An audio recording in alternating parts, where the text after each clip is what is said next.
Hi friends! இப்போ நம்ம பார்த்துட்ருக்க collection பார்த்தீங்கன்னா, ஒரு சூப்பரான ரெடிமேட் சுடிதார் கலெக்ஷன் தாங்க பார்த்துட்ருக்கோம். ஆமாங்க, இது வந்து ஃபுல்லாவே நமக்கு ஸ்டிச் பண்ணி ரொம்பவே நீட்டா ரெடி பண்ணி குடுப்பாங்க. வித் லைனிங்கோட நமக்கு இந்த டாப் வந்து ரெடி பண்ணி குடுப்பாங்க. ஃபுல் ஸ்டிச்சுடு பார்த்தீங்கன்னா, ரொம்பவே ப்ராப்பரா சூப்பரா ஸ்டிச் பண்ணியிருக்கும். இதனுடைய ப்ரைஸ் பார்த்தீங்க அப்படின்னா, ஜஸ்ட் 550 அதுவும் ஃப்ரீ ஷிப்பிங்கில குடுத்துட்ருக்கோம்.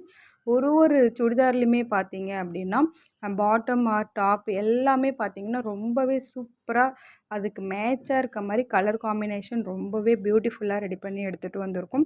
ஸோ உங்களுக்கு இந்த கலெக்ஷன் வேணும்னா, என்னுடைய வாட்ஸ்அப் நம்பர டிஸ்கிரிப்ஷனில குடுக்குறேன். உங்களுக்கு புடிச்ச கலர் அண்ட் புடிச்ச டிசைனை நீங்க சூஸ் பண்ணி வாங்கிக்கலாம். அதுக்கு முன்னாடி மறக்காம என்னுடைய சேனலை சப்ஸ்கிரைப் பண்ணுங்க, லைக் பண்ணுங்க, ஷேர் பண்ணுங்க, கமெண்ட் பண்ணுங்க. மறக்காம பக்கத்தில இருக்க பெல் ஐக்கானையும் கிளிக் பண்ணிக்கோங்க. இன்னும் இது போல நெறைய குர்தீஸ், சுடிதார், சாரீஸ் கலெக்ஷன்லாம் பார்க்கறதுக்காக மறக்காம என்னுடைய சேனலை சப்ஸ்கிரைப் பண்ணிவிட்டு தொடர்ந்து உங்களுடைய சப்போர்ட்டிவ் கொடுங்க. ஓகே, இந்த சுடிதாருடைய டீட்டெயில்ஸ் சிம்பிளா சொல்கிறேன். இதனுடைய டாப் பார்த்தீங்க அப்படின்னா, ஒரு சைஸுக்கு ஏத்த மாரியும் கரெக்ட்டா நமக்கு ரெடி பண்ணி எடுத்துகிட்டு வந்திருக்காங்க. ஸோ மறக்காம என்னுடைய சேனலை சப்ஸ்கிரைப் பண்ணுங்க. ஓகே, பாய்.